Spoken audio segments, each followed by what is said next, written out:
last time in this Surah Ar-Rahman series. When I say east and west, what does that refer to? Sunrise and sunset. That's what east and west refers to. But if you're not on this planet, if you have access to beyond this planet, you're chilling on Mars, east and west is a different thing, yes or no? Yeah, and if you can go even beyond this solar system, is east and west a different thing then? So my east and west is restricted to the sun and the moon, which is mentioned in the beginning, ash-shamsu wal-qamaru bi-husban. That's where my definition of east and west comes from. But the angel's definition of east and west, or the jinn's definition of east and west, cannot be limited to my definition of east and west. الرحمن علم القرآن. To help you follow along and reflect more deeply, we've created a companion workbook for this series. Download it at bayyina.com/Rahman. مرج البحرين يلتقيان بينهما برزخ لا يبغيان فبأي آلاء ربكما تكذبان. Allah says, مرج البحرين يلتقيان. He unleashed two seas that clash against each other. This ayah, I'm just telling you, I'm going to tell you what I think it means after whatever I studied, but I'm going to be very honest with you, I don't know fully what it means. I don't know yet fully what it means, but I'll tell you what I think so far based on the readings that I've done. One reading of this is, salt water and, fresh water. They merge with each other and they don't mix together. This is a picture, by the way. If you can see what's going on, there's two different kinds of water and they're not mixing with each other. This is in Brazil. It's called the Two Waters.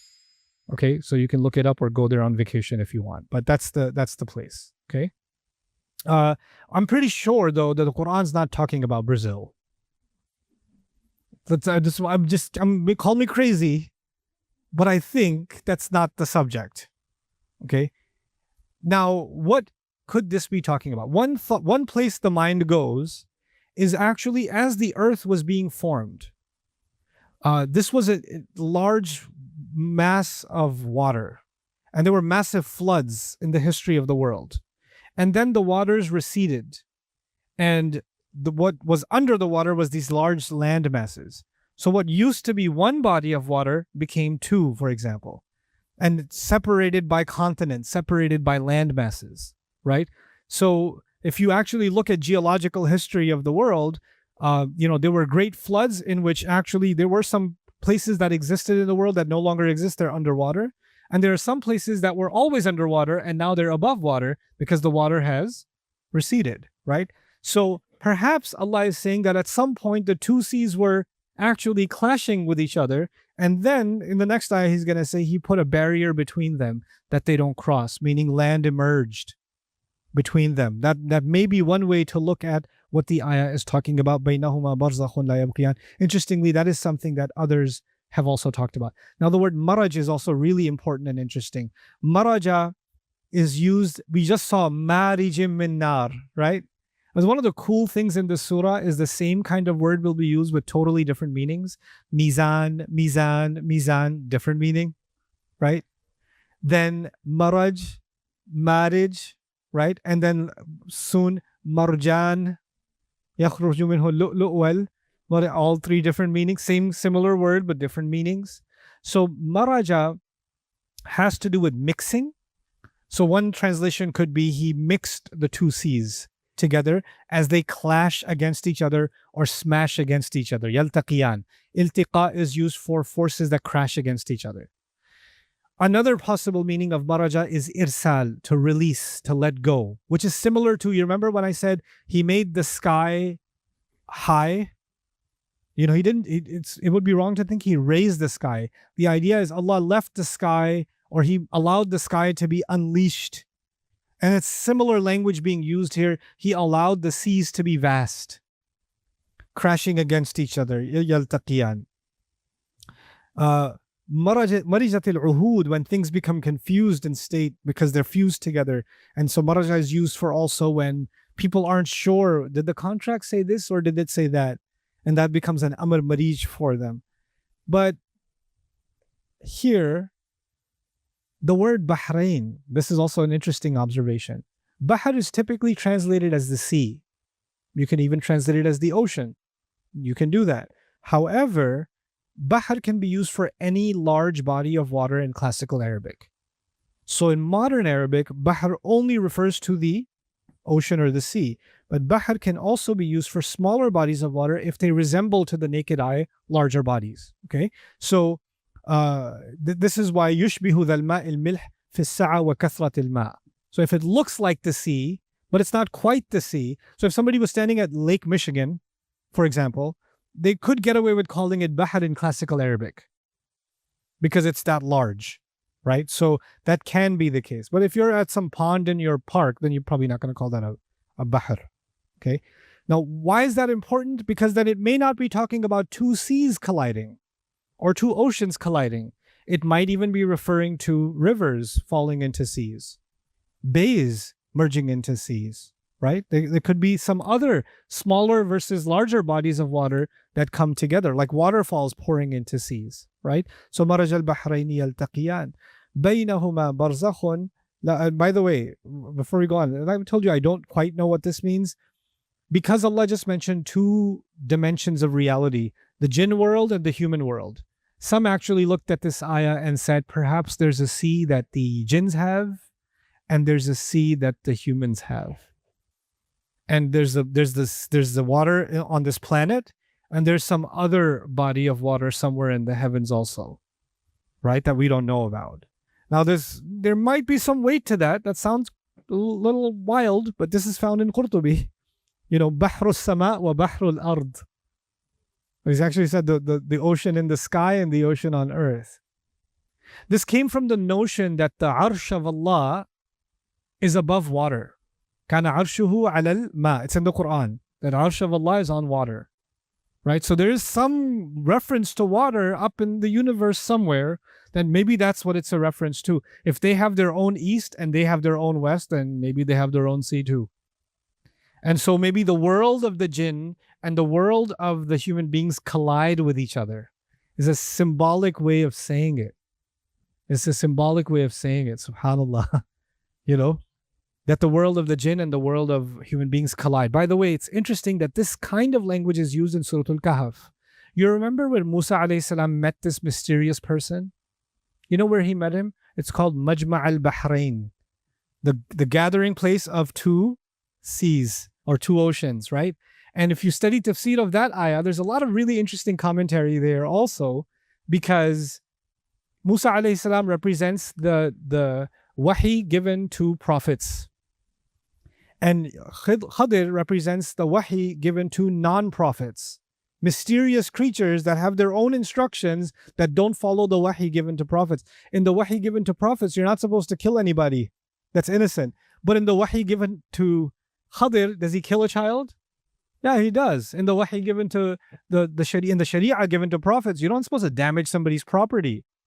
And the wahi given to Khadir, he damages a ship. Right? In wahi given to human beings through prophets, the means don't justify the ends.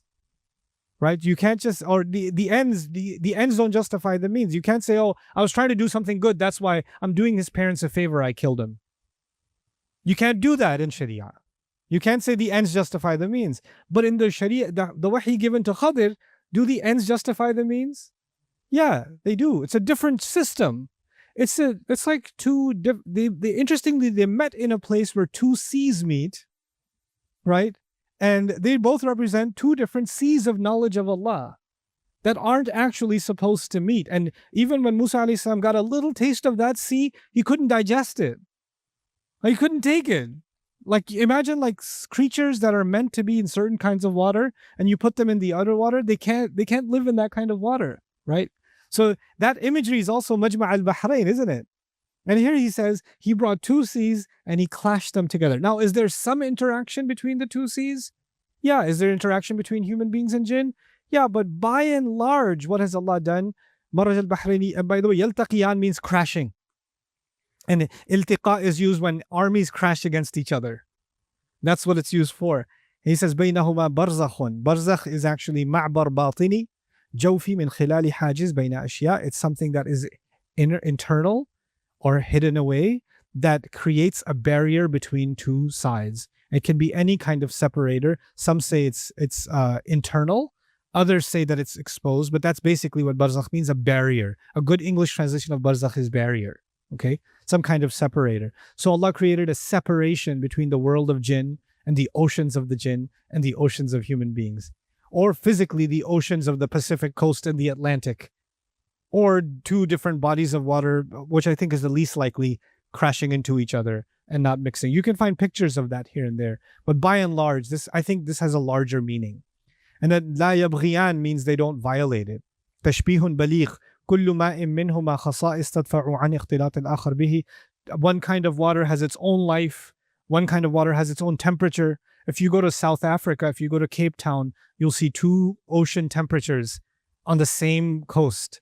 Two bodies of water are meeting, two different marine lives, two different temperatures of water, but they're right next to each other. Bahrain could also be referring to the currents of the ocean, because there's a marine biologist will tell you there's the upper ocean and there's the deeper ocean, and they don't mix with each other. The species and the water quality and even the movement of the water underneath is different from the water above, and the two don't mix with each other. So that could also be a reference to the two seas that don't meet with each other. وَقَدْ يَكُونْ بَيْنَهُمَا حَاجِزْ أَرْضِ مَحْسُوس وَقَدْ لَا يَكُونْ. It could be there's a barrier between them that can be felt and seen, or cannot be. This may be a reference also to like Arabia. Like they have seas on either end, right? And in between they're the barzakh, right? And by the way, the more you get closer to the seas, you get closer to larger civilizations.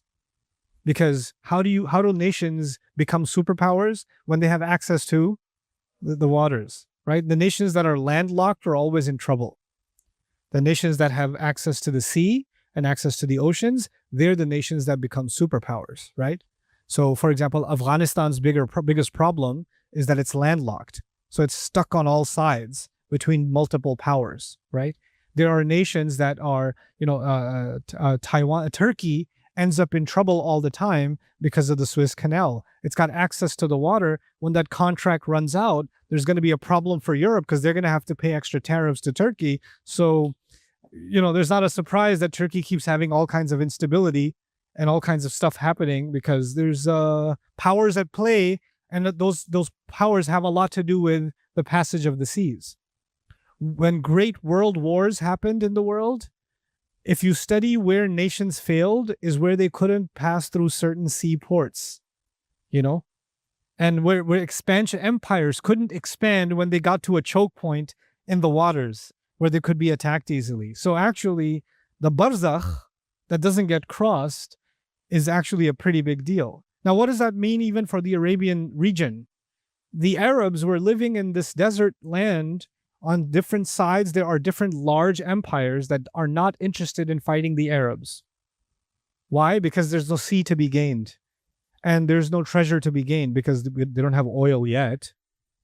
Right? So it's not an issue yet. So nobody's interested in taking over this barren desert. What did it allow the Arabs to do?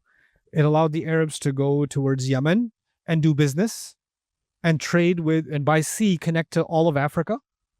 All the way, even Asia, and then come back, go towards Syria.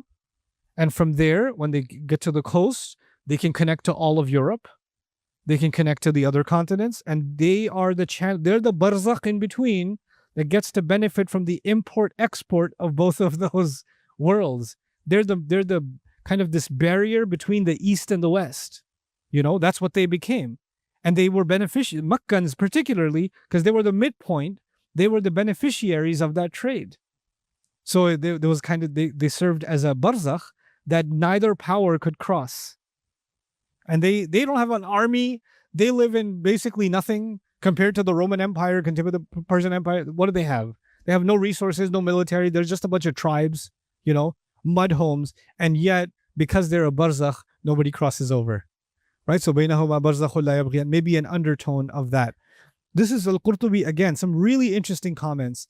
He says barzakh is between the sky and the earth, meaning perhaps the seas is an allegorical reference to the seen world and the unseen world. And between them, Allah put a barzakh. Interestingly, our travel into the next life, right? There's a barrier stage. Then we get into the next life. What's that barrier stage called? Also called barzakh. Al-ard allati baynahuma wa hiya al-hijaz. Meaning what I was telling you, the seas, the land between those two seas is Hijaz. Al-barzakh ma bayna dunya wal-akhirah. Would you know that one? Barzakh is between dunya and akhirah. Ay baynahuma muddatun qaddaraha Allahu fahuma la yabghiyan. That Allah created a barrier between these two worlds, the seen and the unseen, that they do not cross. فَإِذَا أَذِنَ اللَّهُ فِي انْقِضَاءِ الدُّنْيَا صَارَ الْبَحْرَانِ شَيْئًا وَاحِدًا. Allah, He's saying there's the unseen world and the seen world. And for now, there's what in between them? There's a barrier. But one day, Allah will decide that the barrier should not exist and the two seas shall become one, and the unseen and the seen shall become one. You will see the jinn, you will see the angels, you will see Allah, you will see the unseen, you will see the scroll of your deeds, you will see everything that used to be unseen will become seen. So that those two oceans are about to meet. For now, la yabghiyani. And the verbal form, la yabghiyani, is also interesting. It actually means, for now, they don't cross. They're not crossing at the moment. He doesn't say they'll never cross. He just kind of made it a temporary thing. بَيْنَهُمَا بَرْزَخٌ لَا يَبْغِيَانِ. Also, the word barzakhun, because it's nakira, could suggest they have some barrier that they don't cross. Which means he's not saying absolutely no crossover happens. Some crossover can happen. You can see a dream from the angels. You can have some people may communicate with devils and shayateen. That can happen. It does happen. So that possibility still is maintained. In baynahuma barzakhun la yabghiyan. La yabghiyan also, it means something that's desired, but actually means crossing over a limit. So we don't have to dig too deep into that. Now فَبِأَيِّ آلَاءِ رَبِّكُمَا تُكَذِّبَانِ. The question is different now.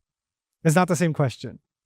So what is it that we're supposed to be in awe of now? What are we supposed to wonder about now and not be in denial of? That Allah has created two realities. That Allah has separated the nations of the world by land masses. Had He not done that, can you imagine the scope of wars? Can you imagine the unleashed power? If one nation became powerful and controlled all of the seas, right? Then what would have happened what kind of destruction would have happened in the world? Actually the division of land on this planet creates the division of power between human beings. That's actually what it does. SubhanAllah. SubhanAllah. What an incredible system Allah made. Those of you that are interested in the study of history, again, I remind you, study what happened on the seas, and you'll find that what happened on the seas many a times determined what happened with the empire. When the empire started falling, when they started losing not just land mass, more importantly, when they started losing control over the seas. Many of the military exercises and posturing and tension that's happening between superpowers in the world today is not happening over land. You know that, right? It's happening over the seas. All this technology to figure out a way of getting submarines into the enemy territory. And then the naval ships showed up by the coast near, Russian naval vessels near Alaska or whatever, or the Chinese are encroaching into this landmass or that sea port or whatever other seaport. This is the game of the world now, right? So فَبِأَيِّ آلَاءِ رَبِّكُمَا تُكَذِّبَانِ. What other wonders of like Allah is holding the world together and falling into chaos just the way that He divided the seas. يخرج منهما اللؤلؤ والمرجان فبأي آلاء ربكما تكذبان. يخرج منهما اللؤلؤ والمرجان. I'll give you one more and then I'll give you a break. So يخرج, the translation of this would be pearls and coral. Lu'lu' would be pearls and coral gems would be al-marjan. That's one way to look at it. Coral pearls are like red in color. Okay. Lots to wonder about here. Notice even now the focus is on beauty. Right? On the earth, the focus was on beauty. And the ocean has endless treasures in it. It has seafood in it. It has trade in it, functional things. But what did Allah decide to bring our focus and attention to in this surah? On pearls and coral, which are both symbols of what? Beauty. They're symbols of beauty. They're not necessities.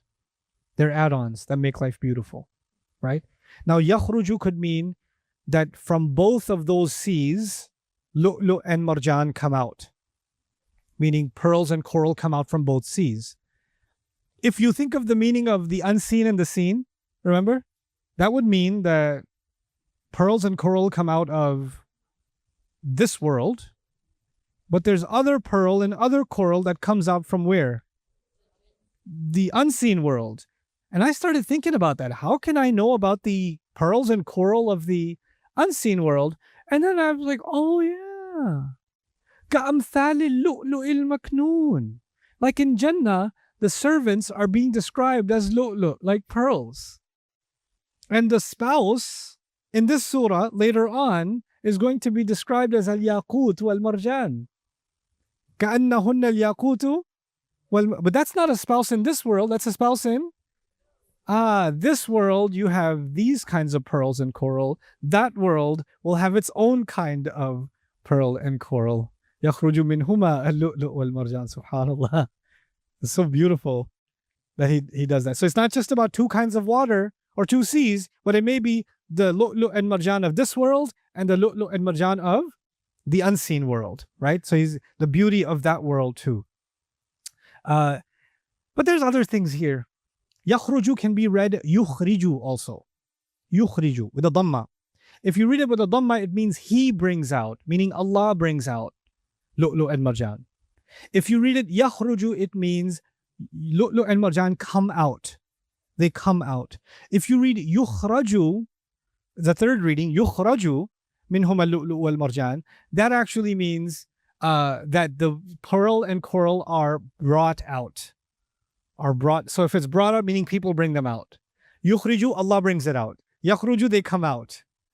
They emerge, right? So these are the three meanings that are found inside of one ayah, depending on the reading. If you say yakhruju, then the lu'lu' and marjan will be mansoob. So yakhruju or yukhriju minhum al-lu'lu'a wal marjana, like the harakat would change. But the thing to ponder, this is tafsir, but let's do a little bit of tadabbur before I give you a break. Why mention these things? Okay, fine, they're beautiful, but think a little more deeply. You know what pearls are? I mean, let me see if I have a picture. This is coral. This is coral. And, oh, I forgot the pearl picture. But you know what pearls look like. Where are pearls formed? Yes, oysters. You know what pearls actually are? Oyster poop. It's actually oyster secretion. Its waste forms the pearl. One species poop is another species treasure.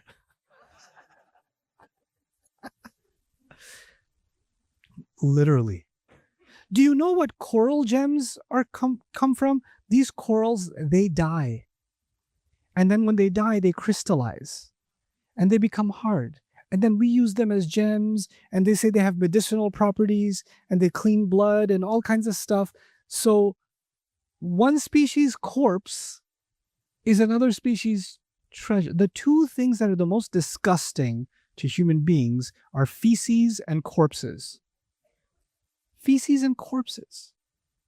And these two treasures are actually feces and corpses. Allah is telling us something really profound here. Allah decided to take something that has zero value. In fact, it's at its core, it's disgusting. But He turned it into something beautiful for who? You. Humans. He took something that's dead and made it into a treasure. That's what Allah did. Like, what a commentary on beauty. To take something that is at the height of ugliness and turn it into something beautiful. That's what Allah did. There's another thing here for our contemplation. Human beings put value on things without realizing what the origin of those things is. You know, in the ancient times, pearls were like a show of royal power. These are status symbols, pearls and coral, because we have the kind of bling, we have the kind of money to pay for sailors to go out to sea and to dive deep and to get those pearls and then get a whole necklace made of pearls that I'm going to walk around in. Kings would wear, not just queens, kings would wear pearl necklaces and have a stash of marjan with them, because this wasn't just about beauty. This was about a symbol of show and power. You know how like people wear brands, right? And they want to make sure that the logo sticks out on the purse, you know? Women, like some women, not you, no women in New Jersey, and their Chanel and their Louis Vuittons, right? And then when they go to some Eid gathering, they have, where's that Chanel? Where did I put it? Where did I put it? And then they have to put it next to the dinner table, like, and then they position it this way so those people get a view. Then they position it this way, those people get a view, you know, like, you know, you have to show it off. But you see, the idea of showing it off, where did it come from? Well, I mean, at the end, think about that Chanel bag for a second. It is a dead cow, well stitched, gone through a stretching process. Well, it's a dead cow is what that is. Most of that cow became someone's burger. And then it came out the other side and fed the earth. And some of that cow, you decided to put this much value on. Right? At the end of it all, that's what it actually is. If you accidentally dropped it into the, left it somewhere on a farm over a few, decades, it would disintegrate into the sand and return to what its origin is. Right? That's what would happen to it. But you know what? Allah created things that are at its core. They're actually not, in their essence, they're nothing. But we give them value. We give them value because of their beauty. And so we learn something about this life. In this life, human beings give value to what? Beauty. And then that value becomes a symbol of power. Power structures get formed with beauty. Entire societies get developed with beauty, with the attraction of beauty. You'll have, for example, a no-name town, and they'll build this huge resort, beautiful resort. And guess what happens next? People start moving to the area. Other things start coming to the area. The whole ecosystem gets formed. All because of what? Because of beauty. Just because of beauty. Think about every major industry, like the phone industry, for example, technology industry, the car industry, every industry. How is it that they make their product sellable? Not by making it more functional. Actually, what really sells in the end is the look. Like the 2015 Range Rover and the 2023 Range Rover is still a Range Rover, essentially the same engine, essentially the same transmission issues, essentially the same vehicle, same tires, same rubber, same metal, same mechanics. What's different? Oh, the look though, bro. It's so sick on the inside. Different kind of cow they killed to make those leather seats. Like, it's so different. Like, human value on beauty. What is the Mona Lisa? It's a painting. In the eyes of some beholders, it's beautiful. How much value is the original Mona Lisa? Forget the Mona Lisa. How much is an NFT of a monkey with like one lens on it? It was an ugly picture, but somebody thinks it's got value. We can give anything value.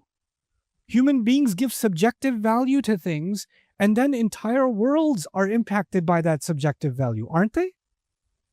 Entire worlds are shaped by the value we give to things. Allah is teaching us this point because the value of these things are actually only inside of our minds. The reality of it is they don't actually have value, nor do they have permanence, because we ourselves don't have permanence. We ascribed value to them. Isn't that the case? Allah put in us a desire for beauty, so we decided to put value on these things.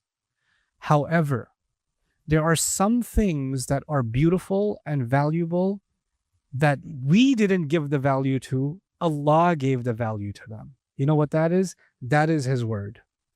That is His guidance.